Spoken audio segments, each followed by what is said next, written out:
आज हमारा टॉपिक है इस वीडियो में कि डू और does as a full word भी इस्तेमाल किया जाता है।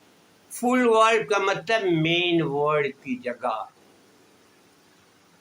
आई did well, you did well, she did well.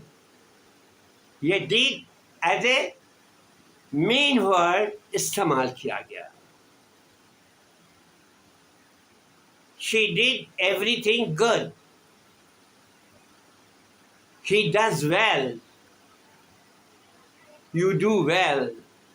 Do, does, did. As a full word in this sentence. He does everything right. He does everything good. चले ये जुमला ले लें। He does everything good. Does as a main verb is used in this sentence. He does everything good. Now how to make interrogative?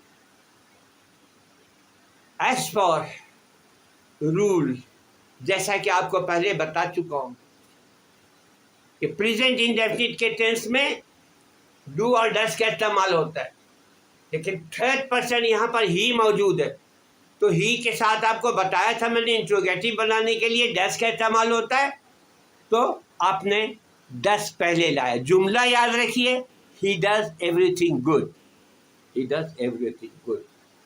तो पहले आपने interrogative बनाने के लिए डस को शुरू में लिखिए।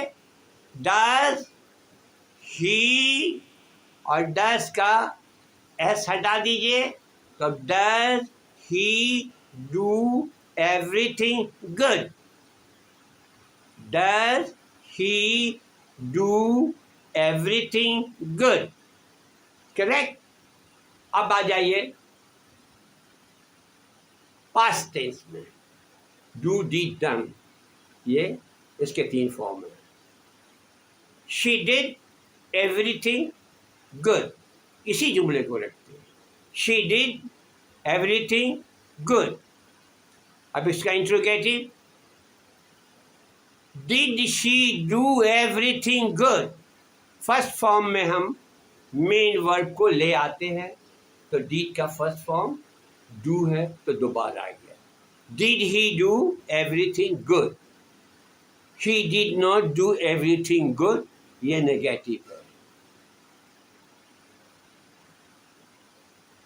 उसके बाद डू का इस्तेमाल भी करें। You do everything good. You do everything good. Interrogative. Do you do everything good? Do you do everything good? Negative. You do not do everything good. आज के जुमले, आज के इसमें मैंने इतना ही बताया। Do और does मेन वर्ड को इस्तेमाल किया, जिसके प्रेजेंट टेंस भी और पास्ट टेंस बताया।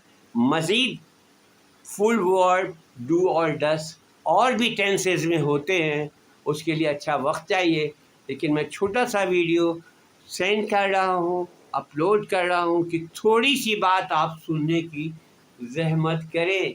अगर वीडियो बड़ा होगा तो फिर कोई सुनता नहीं है। Thank you very much. Do as a full word.